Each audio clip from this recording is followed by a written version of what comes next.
Welcome back to another exciting episode of the Spitball Media Podcast. We're going to be spitting out some weekly entertainment stories that broke this week just for you. I'm John Draper. He is Shaheen. Shah, how are you doing this week in the second week of February going into Super Bowl weekend? I don't know much about Super Bowl, but I'm excited for everybody else to enjoy it. No Super Bowl for Philly. And, of course, the king of the Midwest, the mayor of Burleytown, Mr. B. O'Brien. B. O'Brien, is Ohio still recovering from the Toby Keith unexpected death this week? Oh, I forgot to remove my hat at the top of the hour for in memoriam. No, you know what's weird, man? I heard nobody say anything about Toby Keith, and as many people as I know that listen to country music, nobody ever talks about the guy. So I don't know if everyone thinks he's a douche, or maybe he's just been low key since back in the day when he was really popular. Yeah, but I haven't heard dick about it, which is surprising. Shah, did you see the picture of Toby Keith with Raekwon from the Wu-Tang, who gave him a beautiful eulogy online because they were really good friends? This is not a joke. I don't want to sound like a dick, but I didn't even know who Toby Keith is. So that's fine. That's fine. Well, he's dead now. You don't really need to. Yeah, know let me rest in peace. Dead. I don't want to sound like a dick, but is he the same guy? Sorry, is he the same guy that made a song with Nelly back in the day? No, that's Dirk McTruck McFuck. That's him. That's Tim McGraw. Tim McGraw. Yeah, same guy. Yeah. Dirk McTruckfuck. No, I don't know. Toby Keith is a weird guy, but he just died. But people were pouring Bud Light in their red Solo cups, right? B-Show, that was his thing, a red Solo cup. Yeah, red Solo cup. Oh fuck! I never heard that song. I didn't know it existed.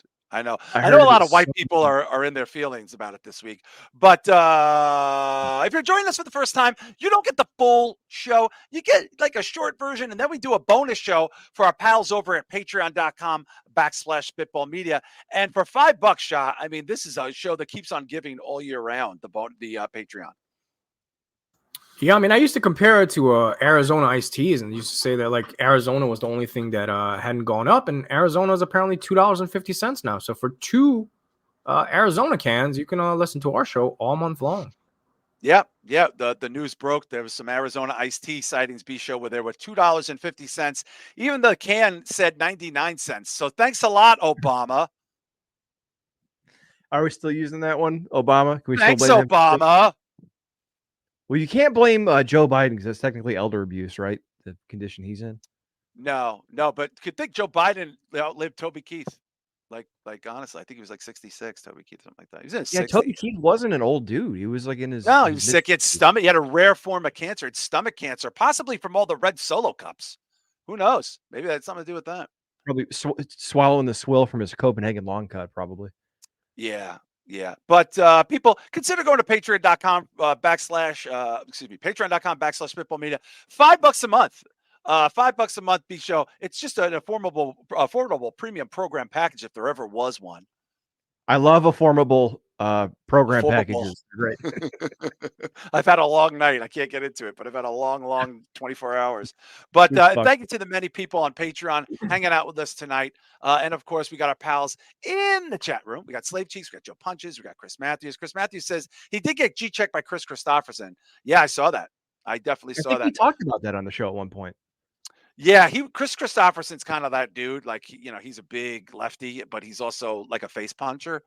But he did Beer for My Horses with Willie Nelson. Thank you, Chris Matthews.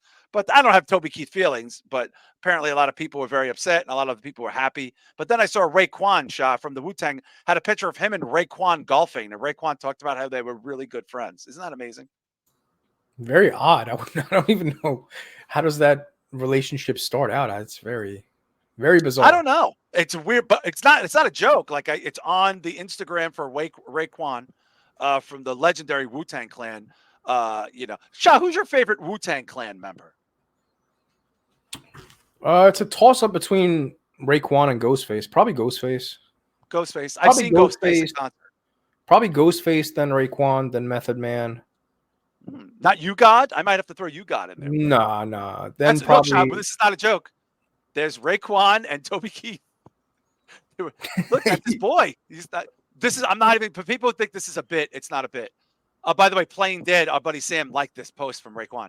R.I.P. Toby Keith, one of my good friends, the big guy. Oh, you cut it off, Bisha. I couldn't see it. Oh, sorry. I was reading Yeah, it. Yeah, it's Sam right underneath it, who I just did an interview with last night. This is a nice. true thing. Like, and then we'll move on. But R.I.P. Toby Keith, one of my good friends, the big guy. You will be missed, brother. Condolences to your family. A country singing legend. Salutes. And then there's Sam Playing Dead, giving him the high five. Wow. Look at that. Look at Sam in there from Playing Dead. Shout out to Sam, dude. What? I said, shout out to Sam. He doesn't give a fuck about like genre or whatever. Like he just loves music. To me. Yeah, he was asking me when that podcast comes out next week. We was asking about you guys. Shah, we did 15 minutes on The Dentist all because of you. He was dying to tell you that. He loves The Dentist is a banger, dude. I fucking love that movie. Well, Shah, guess what? He spoke to the director. He interviewed the director, and they talked about it. Nice. Who is the director? I always thought it was Brian Yunza. Yunza. Oh, okay. He did Maniac Cop 2, big horror indie director. Oh yeah. I always get him mixed up with Stuart Gordon. Me too. I get him confused all the time. Bisha, Brian Yuzna, he's directed like bangers, right? Like, you dropped Maniac Cop 2, and obviously that's banger. a really good one. Maniac Cop 2, banger. Filmography. I'm gonna pull. Yeah, my favorite Wu-Tang member is Method Man, and then maybe You God, just to be different, and of course Jizza. And how can we forget the old Dirty Bizza? Bride of Reanimator. He did the Bad Faust movie. See, that's why I get them mixed up with Stuart Gordon, because Stuart Gordon did the first Reanimator, right? Yeah, Yes, Bisho, can you click on director though? Because I don't. That Faust movie is really rough. Let's see. He's done some classics here. Just wow, look at this. Okay, Beyond Reanimator, The Dentist 2, The Dentist. I'm just going. Return of the Living Dead 3. That's kind of a cult classic. Necronomicon. Shah. He did Silent Night, Deadly Night 4, which he did Society. Yeah, Society is a banger. Shah, you know Society, right? Yeah, with the ass rip. The ass. Yeah, the ass face. Yeah, instead of the gas face. Third base reference. But yeah, unbelievable. Yeah, you know, just it's a small world. All these things are interacting. My interview with Sam will be out next week on the Red River podcast. Sam Hoyos, guys, fun fact, Sam got kind of tricked into going to watch Royal Rumble all night last week. Really? Yeah, he watched the Royal Rumble. We talked about it. It's fun because he hasn't watched wrestling since he was a kid, and every time 90, he said was the last Royal Rumble he watched. 90? 90. Yeah. It's we get right to it because I had to ask him. I was like, dude, I got to ask you that you watched the Royal Rumble because he told me offline. And I was like, that's going to be a topic for us to discuss. But shout out to everybody hanging out in the chat. Shout out to all of our friends in Patreon. Thank you for keeping the lights on. And, you know, we got a lot of stuff to get to. It was an interesting week. You know, before we get to the Larry David stuff, I just wanted to go over the Grammys with you guys. Now, Shad, you don't watch the Grammys, right? Well, I don't have cable. I used to watch it, but I mean, I don't really have any way of watching the Grammys anymore. Okay. Bisho, do you watch the Grammys? I feel like your wife might be a Grammy watcher.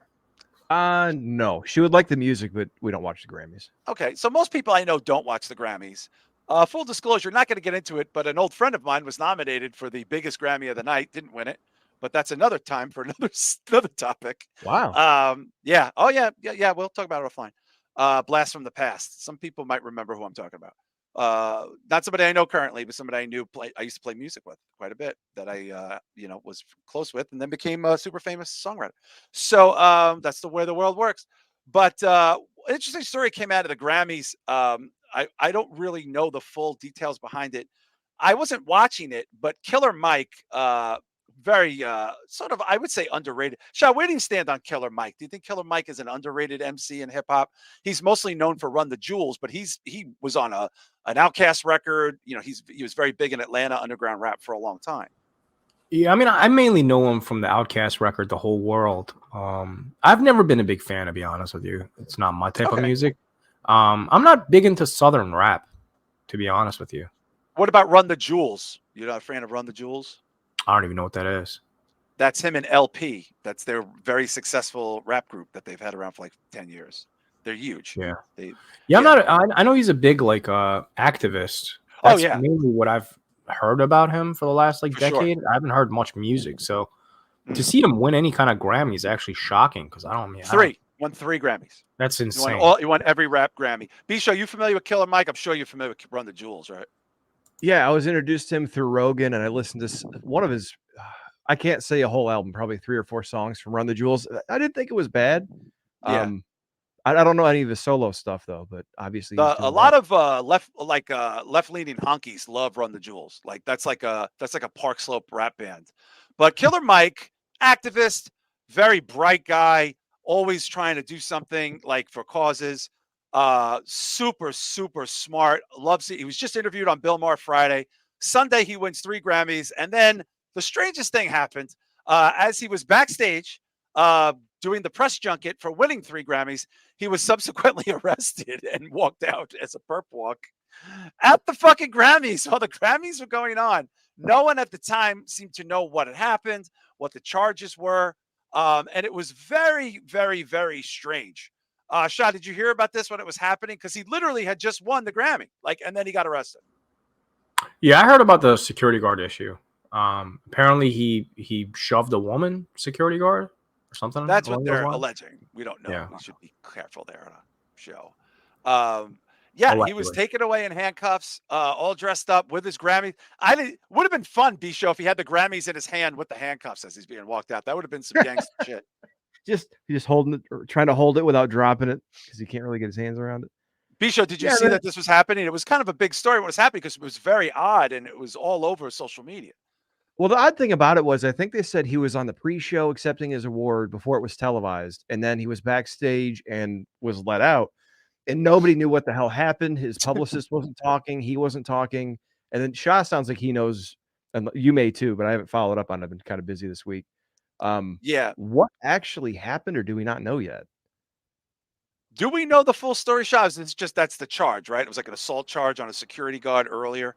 Yeah, from what I heard is that he apparently pushed a woman security guard out of the way. But I mean, I don't know what she did to him or how true this is, you know?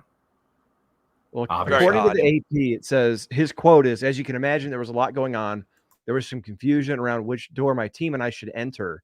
We experienced an overzealous security guard, but my team and I have the utmost confidence that I will be ultimately cleared." So sounds, if what you're saying is true and what they're alluding to here, sounds like she wouldn't let them in where they were supposed to go. And maybe he removed her from the spot.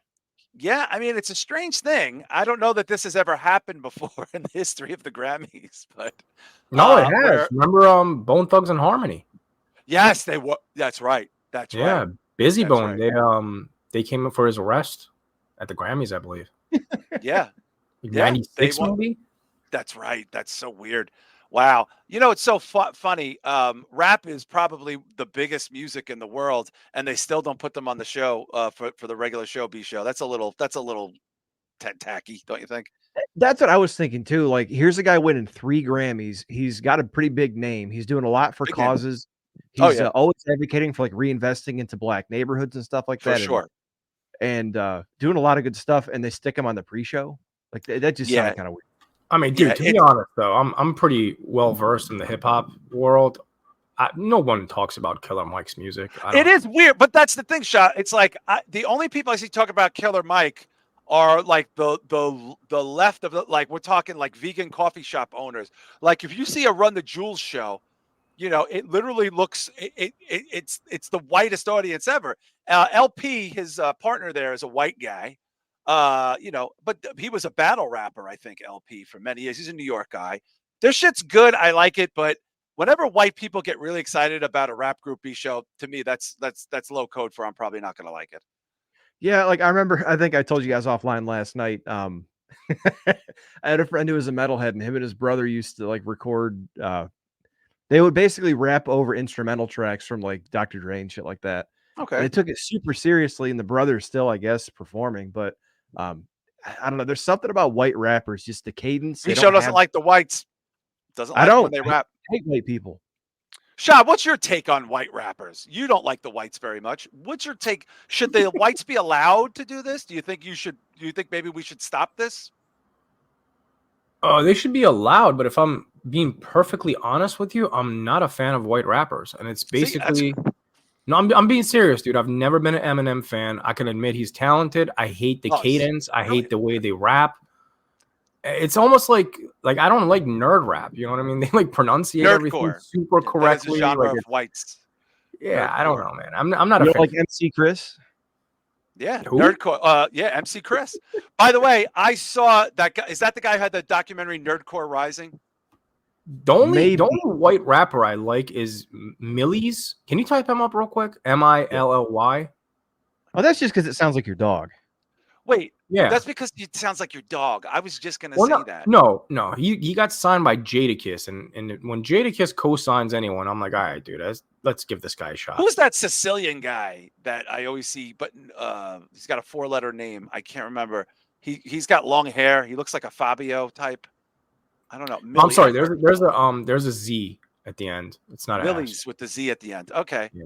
Well, I see him talking to that Adam guy, so this is probably. Oh, he's Yeah, on white rap Funk is weird. I don't know. Like, of course, I love Beastie Boys. I love House of Pain. But a lot of these honkies shot. They just probably shouldn't be rapping. Now, the Nerdcore Rising B show, the guy who they made that documentary about, which is a fascinating documentary. I actually saw that MC, whatever his name is, Front a Lot. I saw him because he opened for Wheatus, the band Teenage Dirtbag, and my friend is the drummer, or was the original drummer of Wheatus, and he wrote Teenage Dirtbag with his brother, the singer there, Brendan. And he did a reunion, and I went, and they were opening. So I had to sit through, Shah, about 10 or 15 minutes of nerdcore rap. I think it's MC Front a Lot. I've heard of this guy. I've seen him before. This guy looks like every one of my friends. I mean, this is like everybody I know. Shah looks like this. He's actually nice, though. I like this guy. Yeah, I've never heard of him. I like that Malibu Bay Breeze shirt, and he's getting blessed by Jadakiss, so he's probably. Yeah, he's got Dave East right there. Oh yeah, that's right. Whoa, wait, no, that's not him. No, that's not B-Show. We don't want that. We don't want any of that. No.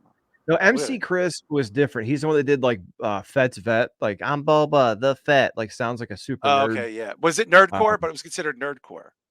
Yeah, it is. And I think did you guys ever watch Aqua Teen Hunger Force?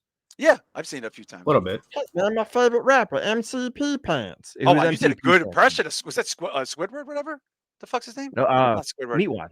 Meatwad. I get Meatwad and Squidward confused because I'm an adult.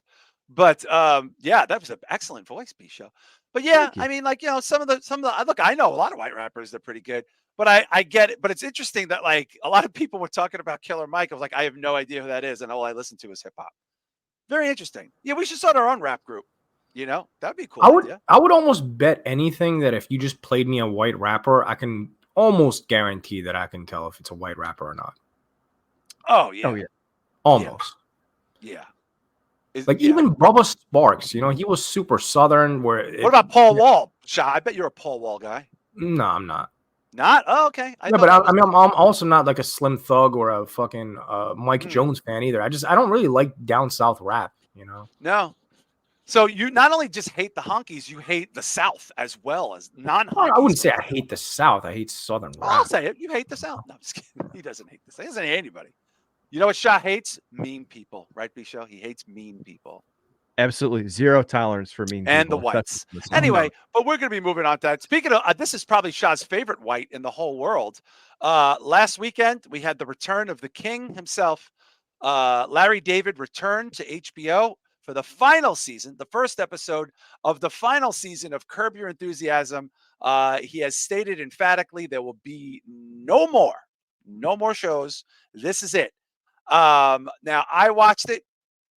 I'm not going to talk about the episode because some people might not have seen it. But Shah, you have yet to see it. Is that what we established offline? Yeah, it's been a rough week. I haven't had the opportunity to watch it yet, but I'm definitely going to watch it over the weekend sometime. Okay. B-Show, you have not watched it either.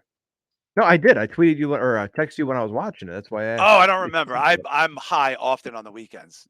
Sunday actually was a rare afternoon when I was a little fucked up. B-Show, what did you think of the episode? I'm just gonna be frank. I was a little disappointed. I don't know why. I just thought it might have been. I didn't like the story that much. Yeah, I was thinking like, okay, final season, got to start with a bang, whatever, and it was fine. It's Curb, it's Larry David. I like that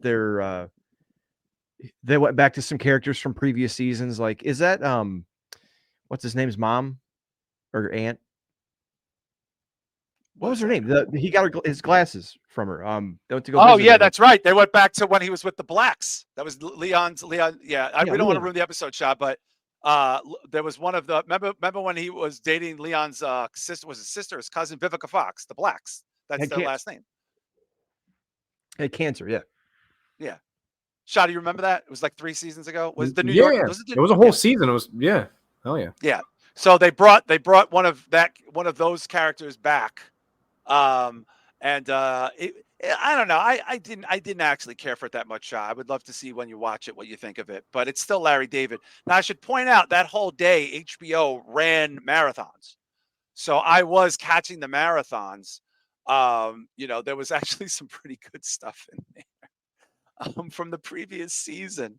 But Larry is back. But the real story was Larry was doing a lot of press for the episode, for the season, and he was doing a morning show. And Bisho, he got in a little bit of trouble, did he not?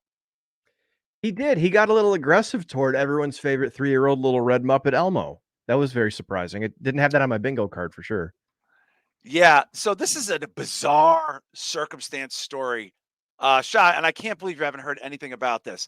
So we allowed to play. Let's just play the clip real quick if we can. Larry is doing it's like Good Morning America, and Elmo is on with his father. Yeah. Yeah, the Today Show. Excuse me. I don't know any of these shows. And then Elmo was talking about mental illness, and Larry thought this was so stupid. He went over and did this. Okay, why don't we play it real quick? Wait. What's echoing is crazy. All right, B-Show, it sounds like a horror movie because it's echoing. We should probably. Larry assaulted Elmo on national television, Shaheen. You were not aware of this. I was not. I don't know how I missed this. I didn't see anybody post this. Yeah, B-Show, you knew what happened, right? Oh yeah, I saw this when it came out, man. Everyone was losing their minds and shit. Like there he is, he slaps the iron claw on him, throws a couple cross faces. Yeah. So when they came back, I guess Larry apologized to Elmo in character. And then Larry said, Elmo was talking about mental illness. I just couldn't take it anymore. I wanted it to stop. Now, that's very Larry David, wouldn't you say, Shah? Dude, I was going to ask you guys if you think this is staged, because that sounds like a skit. That sounds like a fucking skit from his show. Nope. B-Show, right? This was absolutely not staged. It's like he looks like he's goofing around, but no, it does not look staged or anything like that. And like he's just walking away, laughing. Yeah, and if you see it in context, it's hard on the show because the audio, B-Show, but like, Shah, if you see it in context, you'll know this was not staged. That impresses me even more because it shows you on the show. It's like the real Larry. Like this is how he is in real life. What he thinks is appropriate and annoying and whatever. What we essentially all think, he goes out and does it and thinks it's perfectly fine and always, gets in trouble for it. It fires back. So Slave Cheeks, this is the first time he's seeing this. Joe Punches said he knew about it. Chris Matthews, I don't know if he knew about it. Slave Cheeks wanted to know if it was WWE real. Marquise Johns just joined the chat. Shout out to him. And then we have a backwards Baron Corbin saying hi. I don't think this was staged. I think this was something he just did because he thought it was very stupid. His apology was very odd. It wasn't like a real apology. You could tell he was annoyed. But then this started a discourse that is so bizarre, Shah and B. I thought this might have been fake. There were people that thought this was great, that it was in character for Larry. But then there were people that thought this was kind of weird and maybe not like such a smart or cool thing to do. It's early in the morning. People aren't hip to Larry. Actor Will Wheaton, who was the star of Stand By Me. He was also in a Star Trek series for many years. Not a star, but he's been around a bit. Today on social media, or maybe it was yesterday, Will Wheaton lost his fucking mind, B-Show. I didn't see this, and it's very surprising because, look, I know it was a morning show. There's probably kids home, and hey, honey, Elmo's on, and they see this like goofy dude cross-faced to Elmo. But honestly, if my kid was 2 or 3, they'd be like, "What happened, Dad?" They're goofing around. That's very easy to explain away. But do you want to read it, or do you want me to read it? The response. I want you to read it. It's just I want Shah to hear this. This is not a joke. So none of this is staged, as far as we can tell. There'd be no reason to. The show's taped. It's not. I'll die if this is a bit. This is some WWE shit. If this is a bit, I'll die. But just paraphrase it if you can be. This makes me dislike Will Wheaton even more. I was told at a bar one time by a dude that it looked like Will Wheaton, and I lost my mind. So I heard about Larry David assaulting Elmo on live television, but didn't watch it until now because I knew it would upset me. Oh, come on. Jesus. He didn't have his wheatgrass shake that morning. Oh, holy shit. It's even worse than I thought. What the fuck is wrong with that guy? Elmo is like anyone who to me, tweets, comma, like just to drive the point home. That's a little pretentious, isn't it? Elmo is like the best friend to multiple generations of children. In the Sesame Street universe, Elmo is a child who is currently putting mental health and caring for others in the spotlight. Oh, God. And Larry fucking David did ... that and thought it was going to be ... funny. What an asshole. What a stupid, self-centered, tone-deaf asshole. Full disclosure, at the time when I was growing up, my dad would grab me by the shoulders and shake me while he screamed in my face. Oh, come on. He Yeah. choked me more than once. He was always out of control, always in a furious rage, and always terrifying. I'm a 51-year-old man, and my heart is pounding This is real. right now, recalling how I felt when I was a little boy who loved Grover the way today's kids love Elmo. Shah, your thoughts is, by the way, Will Wheaton doubled down on this when people started attacking him. If we could find that possibly, Bisha, while Shah's gathering his thoughts. I think he's reaching a little bit, but I also see how it's super inappropriate for him to choke Elmo while he's talking about mental health. Like, I see why that's fucked up. I mean, I can't relate to what he went through, so I can't tell another grown man that's 51 if he should be having PTSD or not about how he grew up. I didn't go through that, so I can't comment on that. But I mean, I don't know. I don't want to comment on this guy because, again, I don't know what his life was like. Maybe he is super triggered by that. Maybe it triggered something in his brain. I don't know. But I'm sure a lot of people will pretend to be in the same boat as this guy that haven't probably gone through that and just do it for the sake of raging and going against the grain and going, well, not even against the grain, really jumping on the bandwagon of social media and just agreeing with everyone. But yeah, it is kind of fucked up, though. I mean, you think about, like, what made him think that is appropriate? You know what I mean? Well, like, because he's Larry. Because Larry probably thought a that's also puppet talking about Elmo. mental illness is really stupid. By the way, Will Wheaton had to protect his post because he's getting killed. He has 2.5 million followers. Larry David is not on Twitter. But Bisho, can you just rewind to what Glenn Greenwald said about this, which I think is so fascinating? Because everyone's weighing in on this. Glenn Greenwald, just scroll up a little bit. Sorry. Scroll. You'll see it. There Glenn Greenwald, the Star Trek actor and intrepid liberal activist. Will Wheaton posted a screed on Facebook full of rage towards Larry David for viciously assaulting the puppet named Elmo. I debated if it were satire for the first 4 paragraphs. When I realized it wasn't, I didn't want it to end. Jesus Christ. All right. I mean, it's silly that it's a puppet. But you gotta admit, though, dude. I mean, would you do that? I would know it's inappropriate. Like, come on. If I'm Larry D, I mean, Larry's whole thing is inappropriateness. That's his career. Yeah, but was John, celebrating him being inappropriate and real, and you know. No, I get that. I believe me, dude. I love Larry David over Elmo. I didn't grow up on Elmo. I don't give a shit about Elmo. Right. I'm just saying, Sesame Street is not gonna cater to Larry's audience and be like, oh yeah, you can talk to us or treat our character any kind of way because you're a Larry David and you're in character. They're going to protect their brand and be like, yo, this is for kids. What the fuck is this guy doing? You know what I mean? Like, I get that stance a little bit. I first of all kids are in school probably at that point. That's number one. I don't know that anybody, if a kid is sitting down watching the Today Show, I feel like that's child abuse. Oh yeah, Hoda's terrible. I agree 100%. But there's a lot of like 2-3-year-old kids that are with stay-at-home moms too, so they're not in like daycare and preschool. And look, reading through it, it seemed, and maybe this is because I'm conditioned to think that all social media posts like this are performative.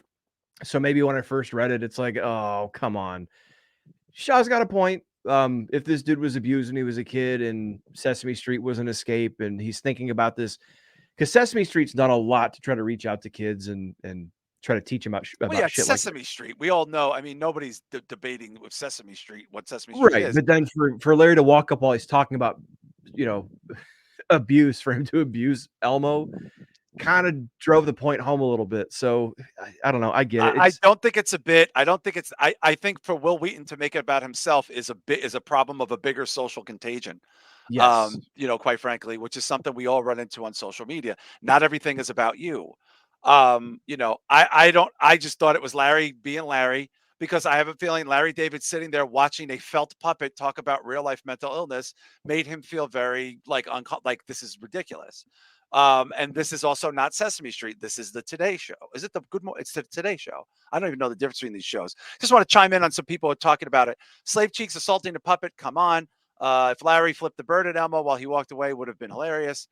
Chris Matthews, you should have maybe choked Elmo in that moment, and I wouldn't judge Will Wheaton for this, but I thought it was a bit. You know, puppet abuse is legal.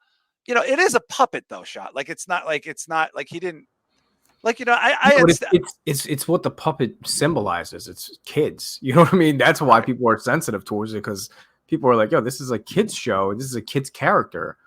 And this guy, for the sake of his own character, came on and choked our fucking puppet. That's our, you know, multi-million-dollar fucking investment. I mean, Elmo is bigger than Larry David, but also like, I don't know, like Larry's a 76-year-old guy whose career we've celebrated as being an inappropriate character. He's not looking to make friends. He's not looking to put over any causes, as far as I know. He's a pretty low-key billionaire celebrity. You know, I think Larry's point was, we don't know, and we might not ever know, was I think this is ridiculous that a puppet is talking about real life mental illness, and it's making me angry to the point where I want to stop this and bring some levity to this, because it's really odd. I mean, he didn't do it on Sesame Street, right? He did it on a news program, you know, with other people that he was on as a bit. He apologized sheepishly for it, like, I'm sorry, Elmo, I'm sorry. And it's like, Larry, I accept your apology, Larry. And then Larry looked even more flustered from this. I don't really know Elmo that much. Again, I am a grown-up. But Bisho, do you think this is over? I mean, I think Will Wheaton, regardless of what happened to him in his life, he made this about himself. And this is a part of a bigger problem.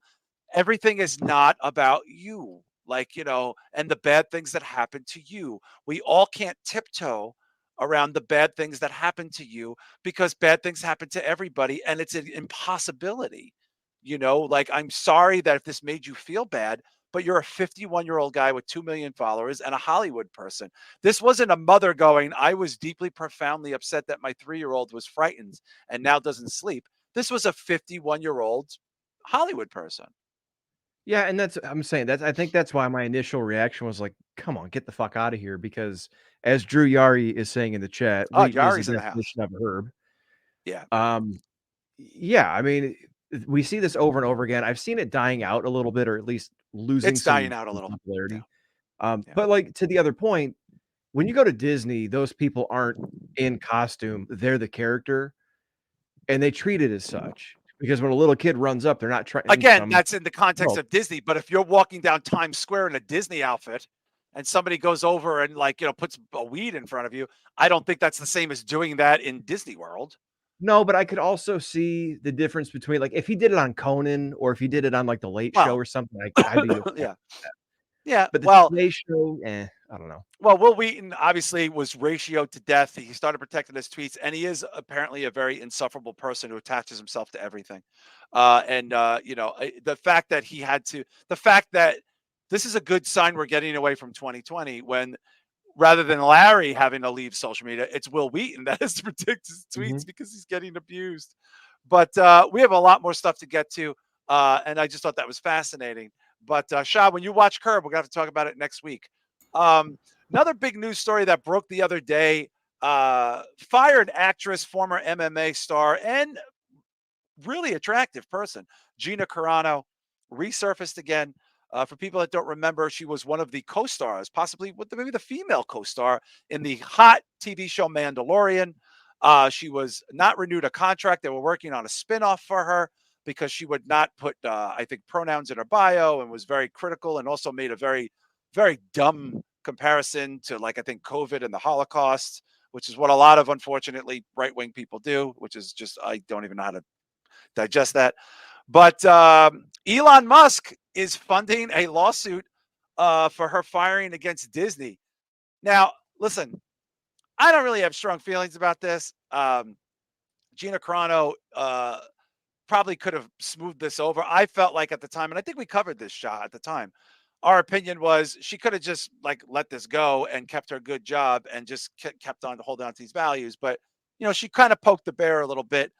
But, you know, the way they treated her and the way the cast sort of just, and even though they all liked her, you know, for I guess social currency reasons, they just abandoned her. Shah, do you think this woman has a chance? Because if she has if this lawsuit actually beats Disney, there might be other lawsuits. There might be other people who were fired from, jobs. Because apparently Elon Musk has told people, if you were fired for free speech, I'll fund your lawsuit. And he's funding hers. And this could be a multi-million-dollar funded lawsuit for multi-millions of dollars. Shah, I know you didn't watch the show, but we do remember we talked about this a couple of years ago, and then it just sort of disappeared.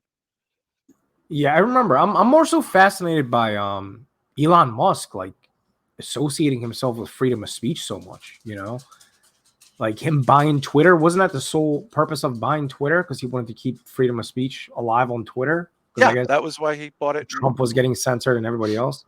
I don't know, man. I'm curious to see what happens out of this, but I'm surprised he's fucking funding it. That's wild to me. Yeah, I was surprised. I didn't know that aspect of it till later on. Bisho, your thoughts? You remember we covered this story. I think we all kind of had the same opinions. Like, everybody should have been fired, but she also could have probably prevented this too. Yeah, she made it a persecution complex, and I listened to her do an interview about this last night after I was done working.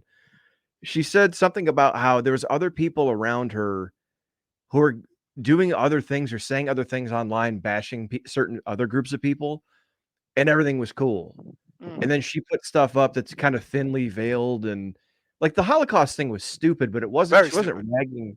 It wasn't anti-Semitic. I mean, compared to what to other things that are happening right now, my God, I mean, this would be on brand. Right? She was trying to say today should be fine.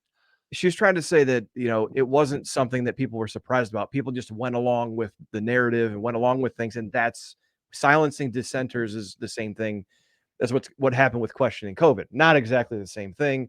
Very bad comparison, but she wasn't being anti-Semitic, at least from what it seemed. Yeah. Then she said she was willing, after her beep bop boop pronoun post. Yeah, I remember that. That she said that she was willing to sit on and talk to the people that were supposedly offended, but instead they wanted her to get on a Zoom call with like 40 or 50 other people. Yeah, get yelled at by 50 different people. Yeah. So as all this is going on, they fire her, and she was supposed to get a spinoff. It was Rangers of the New Republic, and she was going to be the star. Yeah. So it cost her that.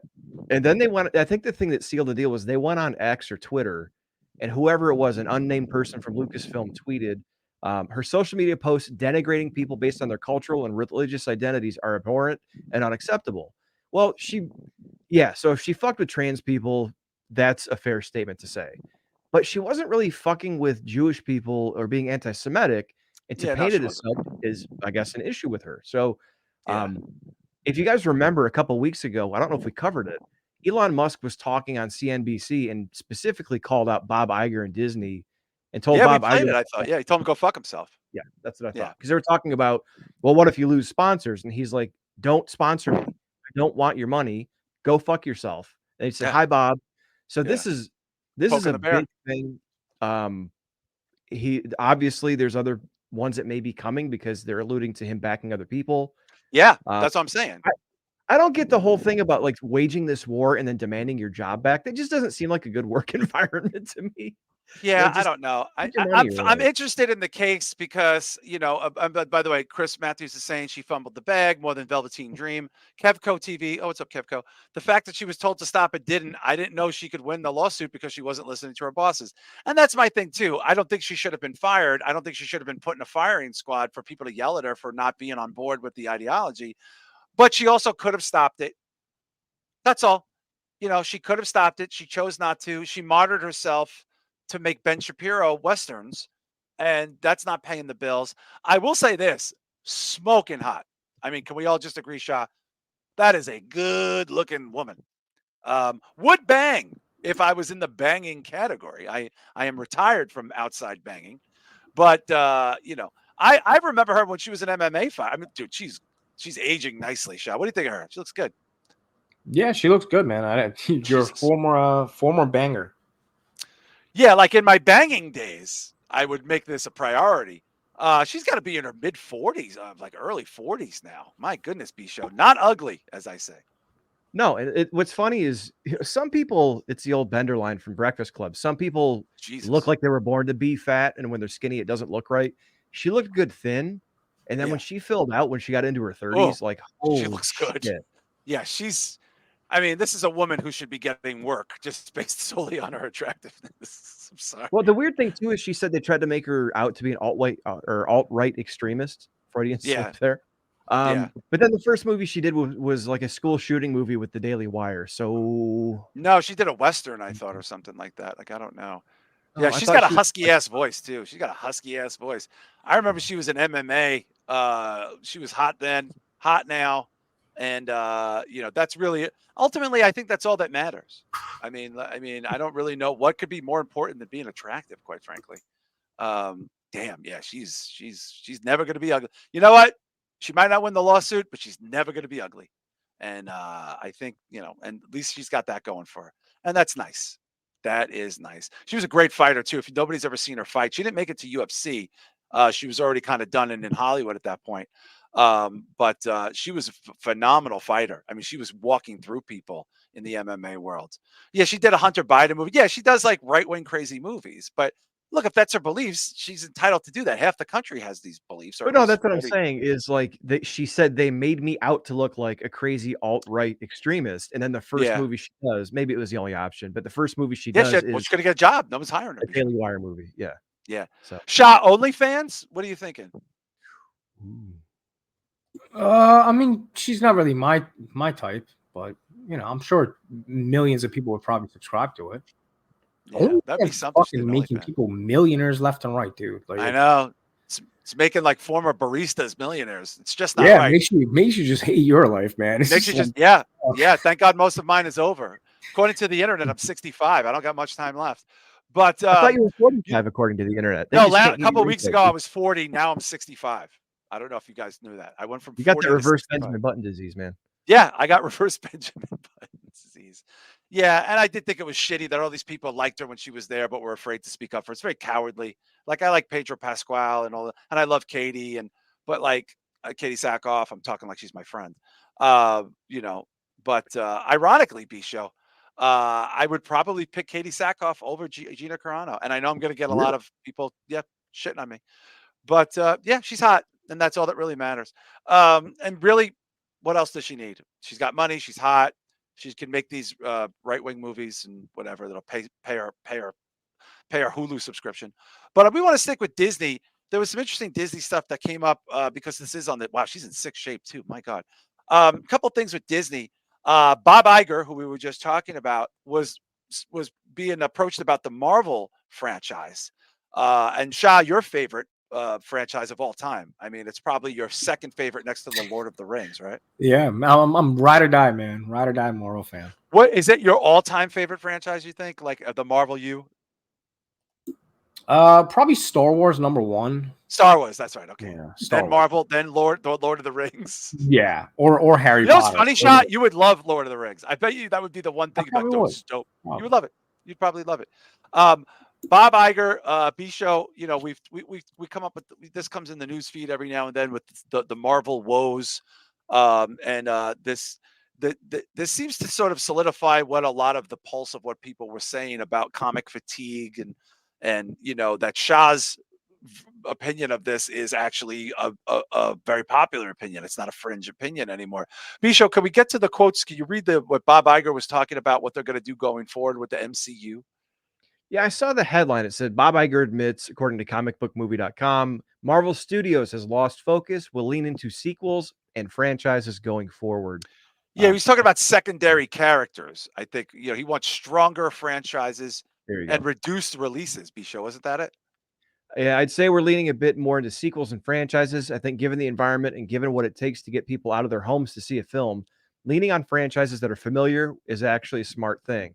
And our zeal to greatly increase volume partially tied to this wanting to chase more global subs for our streaming platform, some of our studios lost a little focus. So the first step that we've taken is that we've reduced volume, we reduced output, particularly in Marvel.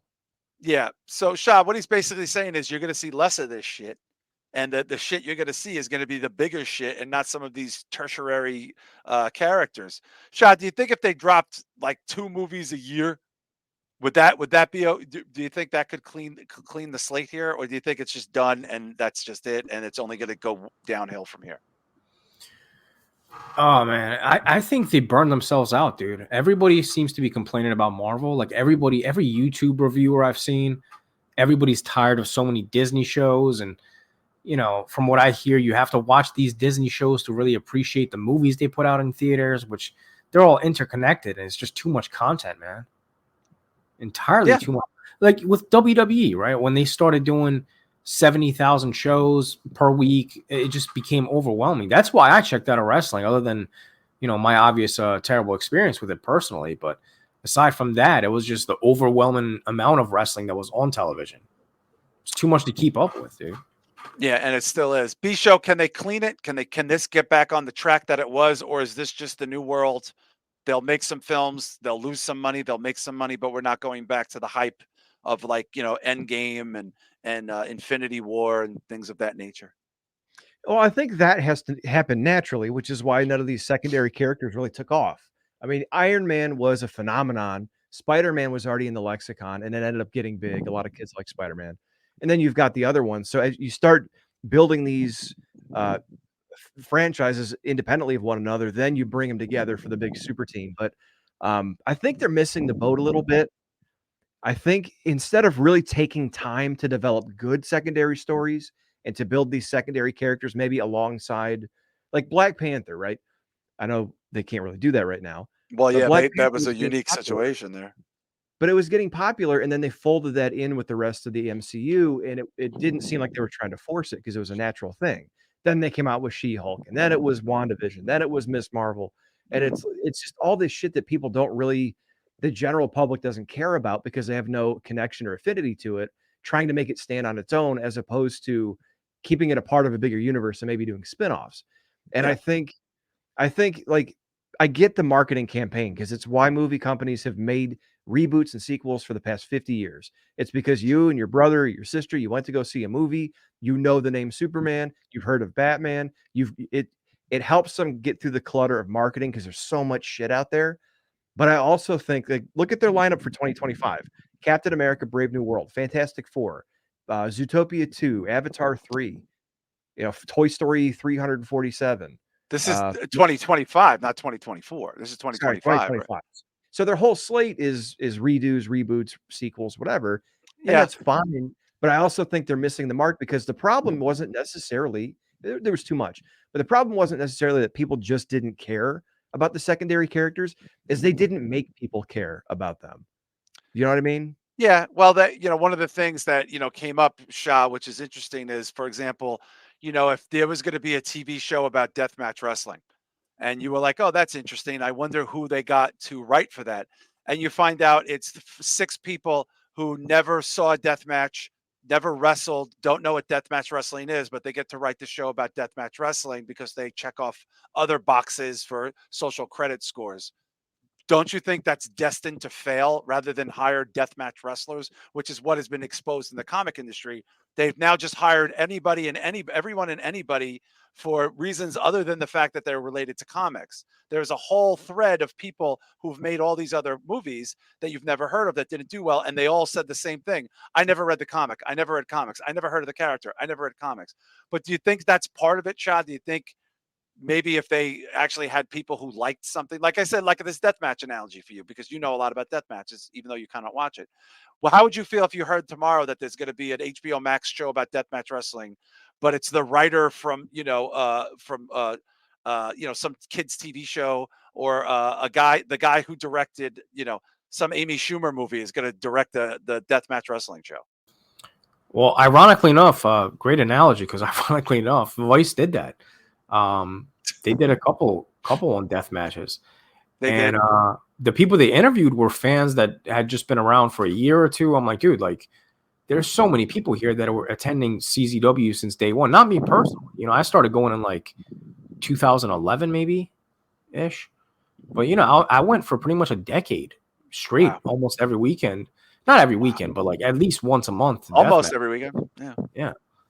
And seeing people that just because when you're in the Philadelphia, New Jersey area with these shows, you get to know all the people. The front row, everybody. The second row, it's the same people, right? Whether you It's like the same. them or It's like not. the old ECW shows. It's the same people, right? Exactly. Whether you like them or not, it's everybody that attends, so you pretty much have a timeline in your head of when people started attending. You know what I mean? Mhm. And a lot of the people that are still around or get interviewed for these Vice and Dark Side of the Ring on Deathmatch Wrestling, a lot of those fans that they interviewed, I know them, but I wouldn't personally interview them because I know how long they've been attending. There's guys that have been much longer than me and them that they should have, So I get that, but yeah, it's probably. I mean, I can definitely see that contributing to the failure, that people just they know it's not genuine. This is like a Right. researched They can tell from topic. the This product. is not. Yeah, this is not something. Yeah, and by the way, Shah, I forgot. I think I saw that Vice show. Yeah. Yeah, I think I saw I that was there show, for and it. Yeah. yeah, I don't remember seeing you, but I remember seeing the Yeah, I show. wasn't on camera. It was, Yeah, But yeah. I remember. I wanna- remember they came in with their drones and they told everybody, when to cheer and all this shit, what kind of shots they Oh were trying to God. get. Yeah. So poserish. I just want to read some comments in the chat there, then we'll move on here. We have Kevco TV saying they're following what James Gunn said about DCU is doing output wise. You see 2 or 3 TV shows, and he was talking about the Marvels. You had to see 2 or 3 TV shows to understand what was going on. Absolutely, that should even comic books. When you used to buy a comic book in the beginning, they would tell you what happened in the previous comic book. Slave Cheek said no comment. I never saw any of these Marvel movies when Disney bought them. Comic book movies not my thing. I guess too much of these movies and people burned out. Backwards Baron Corbin said too much. And then lastly, Kepco, he's saying that should have come out a few weeks later at Thanksgiving. People were out of school. This is why the Marvels movie bombed. There's a lot of reasons why that movie bombed. But speaking of bombs, last week, a very big budget film that I had seen the trailer for 6 times from 6 different movies, from being an avid moviegoer, from director, I think, Matthew Vaughn, who may have done the first Kick-Ass. I'm not entirely sure. I have to look him up. But it was a very, very star-studded affair. A lot of stars in this movie. Sam Jackson is in it. The guy used to play Superman. Be sure we just pull it up. I can't remember. Ron Howard's daughter, Bryce Dallas Howard. And it's called Argyle. It's a spy PG-13. John Cena's in the movie, by the way. It's a PG-13 film directed by Matthew Vaughn, Henry Cavill, Sam Rockwell, Ariana DeBois. That's an Academy Award winner. Sam Rockwell is an Academy Award winner. 2 Academy Award winners. Bryan Cranston, Samuel Jackson. My goodness, Rob Delaney. Catherine O'Hara, the great Catherine O'Hara. My God, a lot of famous people in this movie. Dua Lipa. This is, I think, her first big role as an actress. And the strangest thing happened, guys. It bombed. I mean, bomb, bomb, bomb, bomb, bomb, bomb, bomb, bomb, bomb, bomb. It has a 33% Rotten Tomatoes score. Bisha, what did it lose at it's a $200 million star-studded affair. What did it lose? It opened with 18 million in ticket sales. I haven't heard much after that, so let's see. This is going to lose like $100+ million. And people are curious why this flopped. Now, there are people that were saying they didn't know what the movie was about. It's basically a very kind of dumb premise. It's about a woman who writes spy novels. Now, here's an interesting thing before I move forward. 33% critics, 71% audience score. And I feel like we're seeing this, guys, all the time, Shah. I feel like this is the thing now. When critics hate a movie, people are still enjoying it. It's not necessarily affecting the box office that way. But anyway, this is a spy movie about a woman who writes spy novels about a fictitious person. But it turns out like everything she's writing is coming true in the spy world, and they bring her into the spy world. And I'm just going to spoil the premise because there's no reason not to. The spoiler alert is she is the spy, but she doesn't know it because she has amnesia. This is very douchey premise. No one is going to see this movie. There's very famous, talented people in it, attractive people in it. Shah, why do you think no one, years ago, this movie would have made a lot of money. People would have wanted to see it. Why do you think this is? Now, why is this failing? Can't be because it's just shit. It's got to be more to it than that. I think a lot of these larger budget movies are failing, man. I mean, after Killers of the Flower Moon, like I'm surprised, like Napoleon, a lot of these movies that you would expect to do well. Ferrari bombed. Yeah, but even that was on a smaller scale. I mean, I don't know. I guess I'm associated with 100 million. I think it was $100 million movie, Shah. Was it? Ferrari. Damn. Yeah, pretty sure. This is $200 million movie, Shah. You can't take in 18 million at the box office. Yeah, that's crazy. Dude, that's a huge L. And he's got Samuel L. Jackson in there. You know what I mean? Just that alone. Yeah. I feel like has a cult following. There's a lot of big names in this. Bisha, why did this movie fail? I think it goes back to Bob Iger. There's so much out there, and they're competing for some attention with everything going on. When I saw the trailer, it didn't look all that interesting. It looked kind of like stylish or shot well, like the color schemes and stuff were good, but it just seemed like a douchey, almost a Lifetime version of a spy movie in a way. It did look very PG-13, Bisha. Yeah. So I don't think it appealed to enough people that like action, and I don't think it looked appealing to enough people that like that rom-com type of shit. So maybe it wasn't fish or fowl, and people just didn't like it. Well, Kevco TV saw it. Okay. I'm going to read for Kevco TV. Thank you, Kevco. I saw it, really suffered from PG-13. Vaughn is at its best doing R-rated stuff like this. Look at Kingsman and Kick-Ass. Yeah, Kick-Ass is great. The Kingsman movies are very good. The first one was very good, just like the first Kick-Ass was very good. Guardians was the only $200 million film last year to turn a profit, guys. Holy shit, Shah. Can you believe that? Only one? There was a bunch of $200 million movies and only one turned a profit, and that was the very successful Guardians 3, which was phenomenal. It made almost $1 billion. But even that made less than the previous Guardians. Shah, there's got to be something to this. They got to start looking at this, right? Don't you think these $200 million movies are not making the money that they should be making? No, the only successful ones that I can think of last year really was Barbie, Oppenheimer. How much did the Nintendo movie cost? The Super Mario movie? I think it cost $80 million and it made $1 billion. Yeah, that made $1 billion though. Whoa. Good Lord. That definitely actually made $1 billion. I remember that. Yeah, it did make $1 billion. It absolutely made $1 billion. There's still movies making money. It's just, it's very hit or miss, and it's kind of random which ones are gonna do so well. It does seem a bit random. Don't you think so, Bisho? I will ask you guys this. Let's say you saw the trailer for this movie and instead of PG-13, it was an R-rated movie. So that means it's probably got a little titty in there. It's got a lot of cursing, a lot of like maybe John Wick levels of violence. Bisho, that movie automatically makes another 30, 40 million, at least 20 million, doubles the box office. Don't you think right then and there? I think so. Cause you can't really do like even, what is it? Mission Impossible. I think those were even rated R. You can't really do it's almost like PG-13.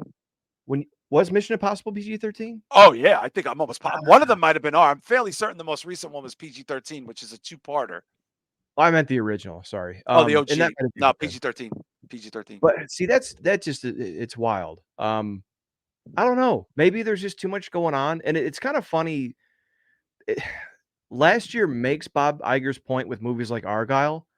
But if you think about the three biggest movies of last year, what were they? Oppenheimer, Barbie, and Super Mario? Yeah, then Guardians, and yeah, that sounds about right. Yeah, Guardians. So it's a mixed bag. Spider-Man. So yeah, 3 of them are franchise properties. The other 2 that made buku bucks are... And 2 of them are cartoons. That's 2 true. Of them are cartoons. Yeah. And Barbie is a worldwide renowned, recognized brand. So I guess the only original movie that did really well was Oppenheimer. Yeah. Chris Matthews says, I thought it was about the cat. They had a CGI cat. Kevco said he loved the cat. I thought the cat looked very fake. The CGI. I saw this trailer so many times because they played an Elvis song in it. And I love Sam Rockwell. Sam Rockwell is understated. This guy's great. And my father loved Sam Rockwell. My father got me into Sam Rockwell, actually. That's no joke. Bryce Dallas Howard's not a movie star. Sorry. She's just not. And tertiary, you have ancillary John Cena, ancillary Sam Jackson, Shah. Nobody wants to see ancillary Sam Jackson or John Cena, right? At this point, they want to see him in a more prominent role. Yeah, for sure. Especially, you haven't seen it yourself, have you? Have I seen this movie? No, I had no. When I saw it was PG-13, I didn't want to see it. Yeah, that just turns me off on its own. But I'm not a John Cena fan, but you definitely, he's a big star. Definitely want to utilize that guy well. Yeah. Are you surprised how big he got as far as movies? Yes, but Shah, if you watch his TV show on HBO Max, Peacemaker, his charisma is off the charts. It's R-rated. It's a half-hour adult comic book show with James Gunn producing it. It is filthy, hard R, violent. He says crazy shit in it. And it's a whopping success. It's an absolute whopping success because what's think insane to he was me? able to be that. I couldn't stand John Cena as a wrestler, and I love The Rock as a wrestler. Yeah. I hate The Rock as an actor, but I don't dislike John Cena as an actor. I feel like a lot of people are saying that. Completely backwards. Yeah, I know people like my brother Mike or or Sam Hoyos that my brother Mike obviously is a super comic guy. Sam Hoyos is not a big Marvel U guy. My brother Mike is not a Marvel U guy either, by the way, not even a little bit. And he'll say that immediately. They couldn't believe how great they loved that show and how great John Cena was. And B Show, have you watched Peacemaker? It's brilliant. Like you will not regret watching this show. It'll be like one of your favorite shows.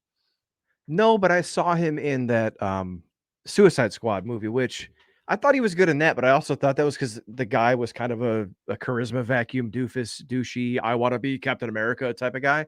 So it He's worked. this on 10 in this, but Okay. inappropriate, slightly like fuck, like says a lot of fucked up shit, dude, on All purpose. right. Because like I got to see that then, because I've always stayed away from Cena because everything I've seen him in, down to that fucking Gronk ad that's been playing on every commercial I'm seeing, he just seems so inauthentic. Like almost like when he was in WWE, everything's so inauthentic. It's always He's way good in this. I'm right here. It's like, dude, just because He's you yell good. doesn't mean I challenge you both to watch the show.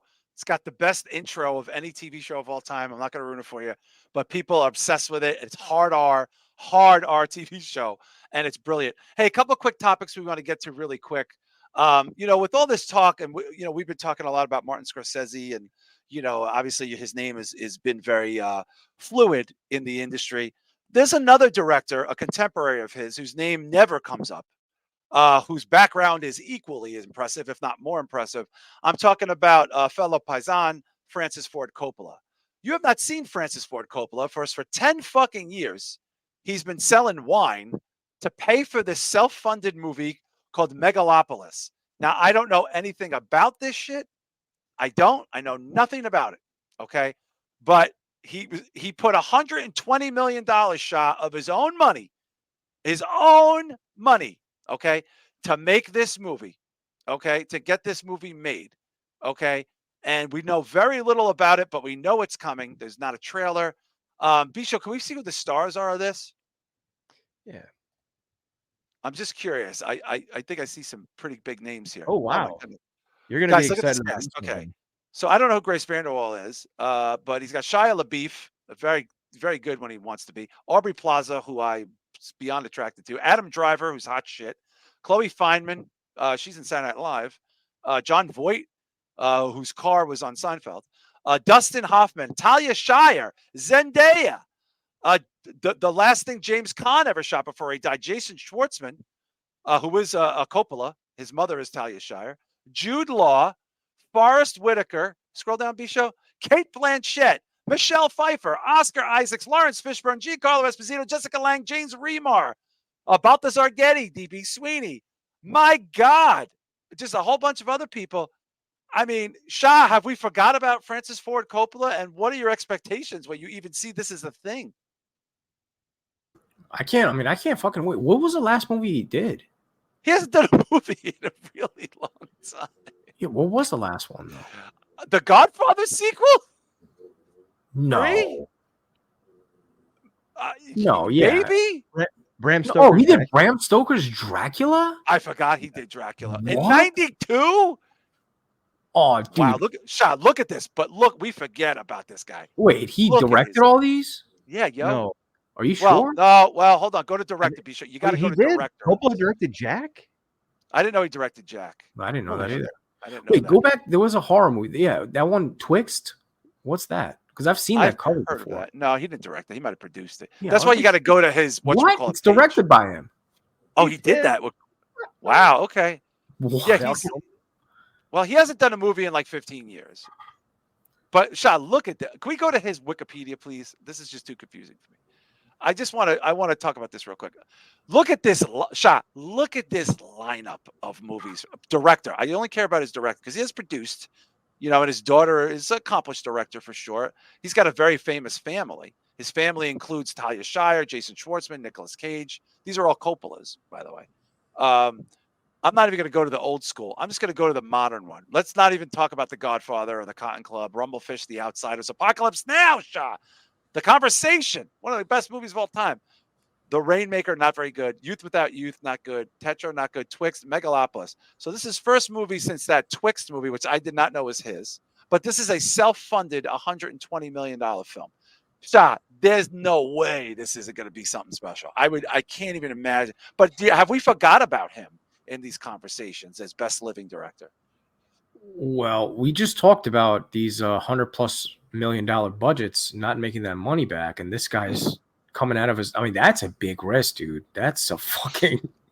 He sold 10 years worth of wine. His 10 years of his wine company profits. That's insane, dude. 120 million coming out of your pocket for funding. Yeah. That's I mean, good luck. What do you man. think of this film, though? I mean, huh? What do you think? Can he? I mean, can he bring? I mean, this is the expectations for this are going to be through the roof. No, honestly, no. I think the only successful movies right now that you're going to see moving forward is these like big, almost like events, because Oppenheimer and Barbie turned out to be like an event. That shit went viral. It wasn't just going to see those movies.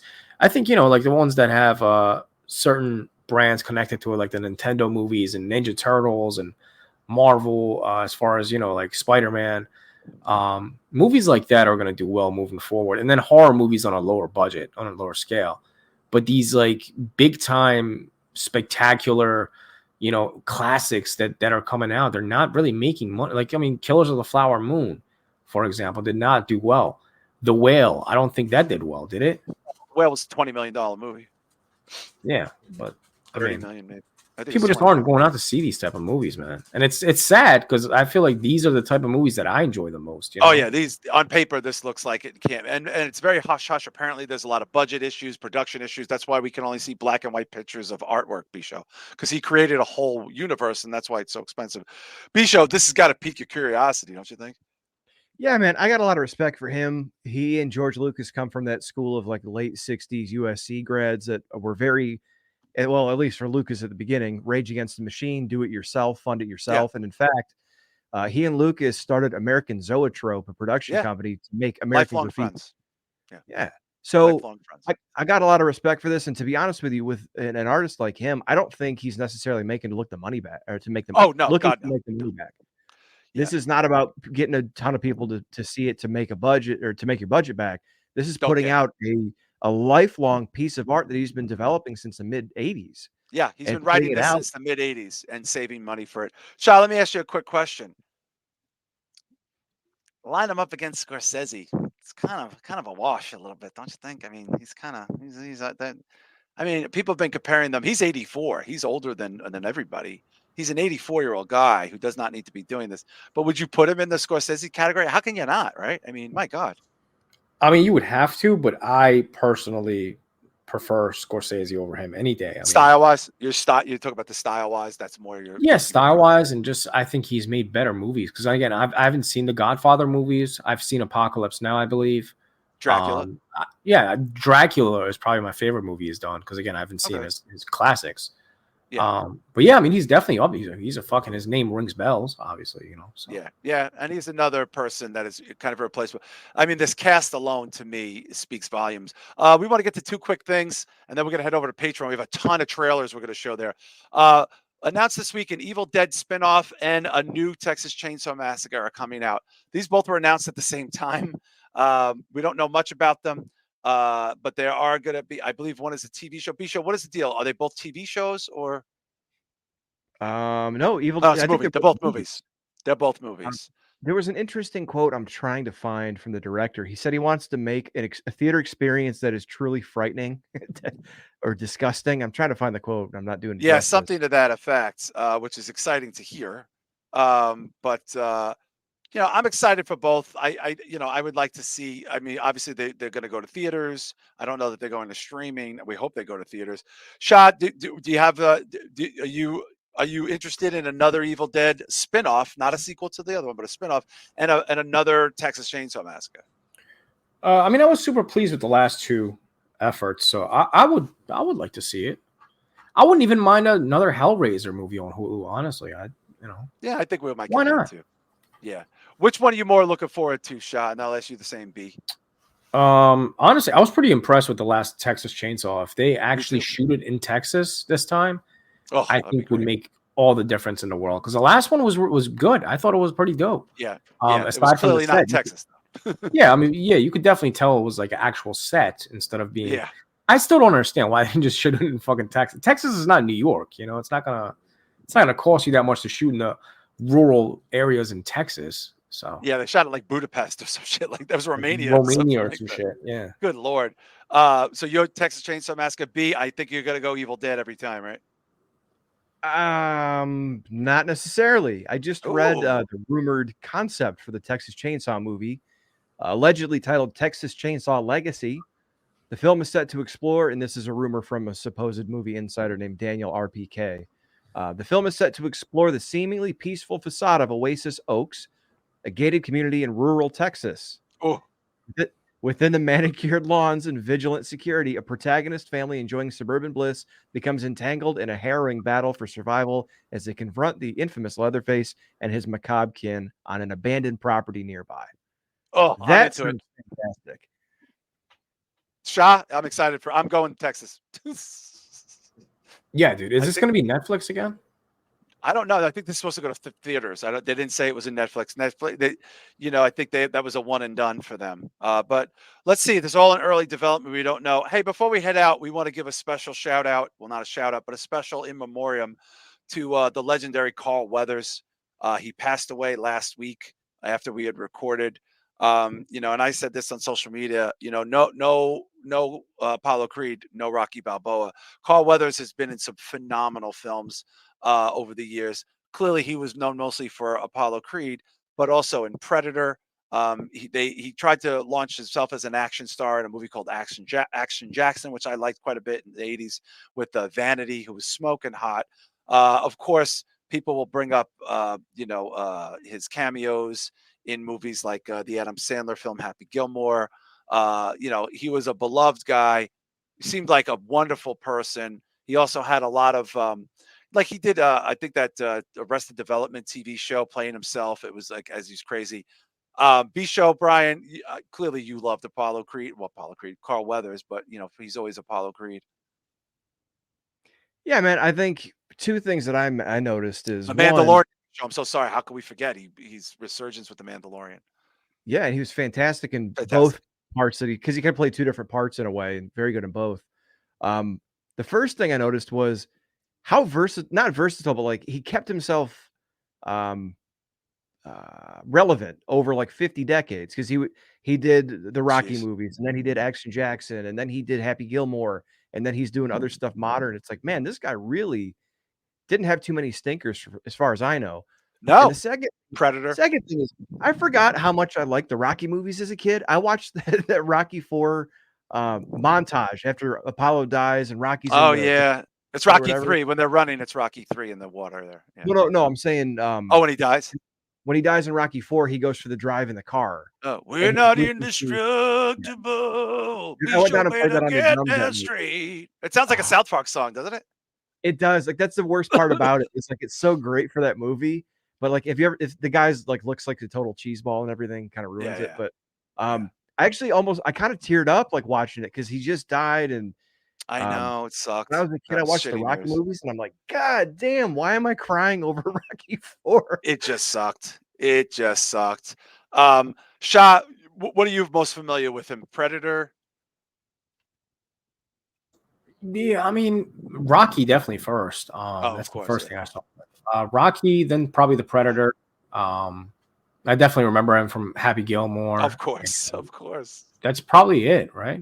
I don't know what else I've seen, but absolute legend, man. I mean, he was fucking iconic, especially for the Rocky films. I mean, he worked with Stallone and Schwarzenegger. Yeah, I mean, and really, I had said this too. A lot of people were talking about his importance for black actors and action stars and stuff like that. Like this dude played the heavy, to elevate people like Stallone, right? And the franchise. He walked so other people could run. You know what I mean? So Michael B. Jordan could run as his son in the movie and be the lead. I mean, my God, and Arrested Development, I never watched it, but I saw the clips of him. You guys need to watch these clips. They are some of the fun. I mean, he is just so goddamn funny. But an absolute legend. I mean, the outpouring of love for him, B-Show, that was pretty significant last week. I was happy to see that because I know he was on Mandalorian recently and maybe Arrested Development, but I wasn't sure that I thought maybe this would be another one where it's like, oh, Carl Weathers died, Apollo, R.I.P. But it went on for a couple days, it seemed like, and people Oh just yeah, kept sharing stuff. yeah. And wasn't he a pro football player before he got into Yeah, acting? he was a linebacker, and then he went into movies, and he could play. Shah was cool because like he could do a comedy, and he could be like an action star. He kept himself in sick shape. There really wasn't a lot. Nobody liked this guy, right? Yeah, I mean, I can't name anybody that said ever anything bad about him, man. Oh, he was loved. Yeah. He wasn't in DC Cab, was he? No, he wasn't. Bisha, can we just pull up his movies real quick? I know we're trying to get over to Patreon, but I just he died the day the show came out. We most certainly would have given him a lot of attention. Action Jackson's great. Shah, you would love Action Jackson because it's like a trashy '80s action movie. Oh, really? Yeah. Oh, you would love it. Oh, No, shit. it's great. He did the movie with Hulk Hogan? What the fuck? He did. Assault on Devil's Island. Okay. Oh, I don't remember that. Yeah, the comebacks. He did a played voice in Combat Toy Carl Story in Toy Story. 4. Oh my God, he played a character in Toy Story, guys. I didn't know Combat that. Carl never leaves a man behind. Yeah. He's G.I. Joe. Oh, Combat Carl. Oh, I didn't know that. Yeah. Yeah. I'm getting depressed. I'm sorry. He was just so great. Like he was just like, and Little Nicky. Oh, that's right. He was in Little Nicky. Oh, yeah. He did. Sandler was very close with him. I didn't know he was in Close Encounters. I don't remember that at all. And I saw that in movie theaters when I was 6, in a drive-in, and cried, which is what you do at 6 when they take you to a movie like that. You cry. But absolute legend. They'll never be unlike him. Groundbreaker. Oh, he was in Magnum Force. Holy shit. I didn't know he was in Magnum Force. My God. Oh, he's in I Love My Wife. I didn't know that either. Yeah, he's in a Werner Herzog documentary. Give Me Your Life. Yeah, he's John Alvison movie. Wow, look at that. Absolute legend. There'll never be nobody like him. And he was loved. And apparently he was like a super dad who loved his family. Just a kind, wonderful, warm person. And we will always remember him for his iconic roles and being a role model, really, to a whole other generation. When there wasn't a lot of people who looked like him in Hollywood. Listen, we have a shit ton of very cool trailers to get to. My God. I mean, I think we're going to talk about some excellent shit. So you want to think about going over to patreon.com/Spitball Media, $5 a month. That'll get you over 1,000 hours of entertainment at your disposal. And of course, we want to give our plugs. We want to plug Deathmatch Outlaws, the Drucifer, Yarcifer, Shosifer, Cassette Classics 86 on YouTube, the Down on the Thundercast, Don Tony and Kevin Castle. Those two crazy kids are back. The Necromaniacs podcast. You want to be checking them out each and every week. And of course, the Human Experience podcast. Ringsiders Wrestling on YouTube. I just recorded with them. I'm not sure if it's out yet. It'll be coming out soon. Mojo and Dirk's Most Dastardly Show. Garden of Doom. And then we have the Old Guy Metalcast, funkbetty.com, our good friend Mr. Anderson's clothing company. You want to go to funkbetty.com, get yourself some lovely clothes. MJW Games, Cherry Jesus on YouTube and his band Kaiser. Red River Podcast, that's Sam Hoyos and his excellent band Playing Dead. I just recorded with him. It's coming out Monday. I talk some shit. That's all I'm going to say. I talk about music. It's mostly all about music, my music, some of the aftermath of my show, playing again, releasing my hardcore stuff like that. And of course, Bayou Geeks, that's Fat Tay 316. High Marks Podcast, the Midnight Mass Creature Cast, and of course, the Weekly Detour with Anthony Elston and Teddy, and the Guns and Geeks Podcast. Shah, anything happening on the Planet Mondo channel? I wish there was, man. I've been overworking, and last couple of weeks been kind of rough. So I don't know. Tune in, subscribe, and we'll see where it goes. But I gotta come back sooner than later though, because they're gonna demonetize me. I haven't put anything up. Oh shit! Get on that. Yeah. And of course, the B Show Brian channel. Anything happening there?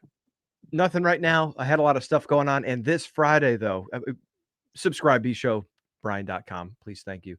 But I didn't want to throw this one out and forget about it. I'm going to be on with Fatty 316 tomorrow night, 8 p.m. Eastern on, I believe it's the Bayou Geeks. So we're going to talk about some cool shit and we love have those some guys, fun. of course. There. And he's a good friend of ours for many, many years and a close friend of the show. So you want to check out B Show.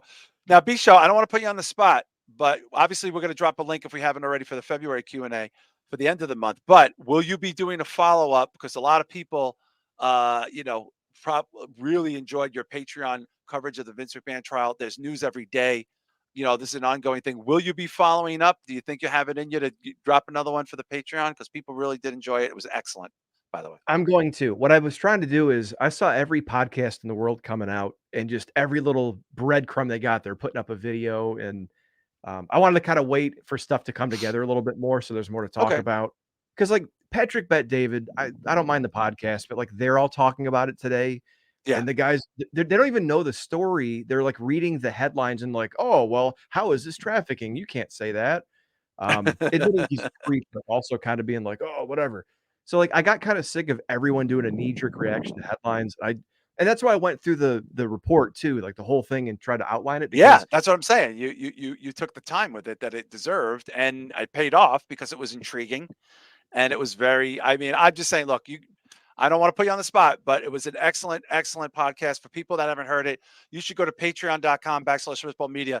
Bish O'Brien does a very, very hard-hitting story about the McMahon trial, and covering it almost from of an investigative journalism perspective to the point where I feel like he needs to keep doing it. You know, quite frankly, it was impressive as fuck. So hopefully, you know, you'll be able to stay on that story. And of course, we'll put a link up this weekend for the Q&A for everybody. But listen, we got great shit to talk about in Patreon. Thank you guys so much for a lovely start to February. We'll see you next week at Spitball Media Podcast.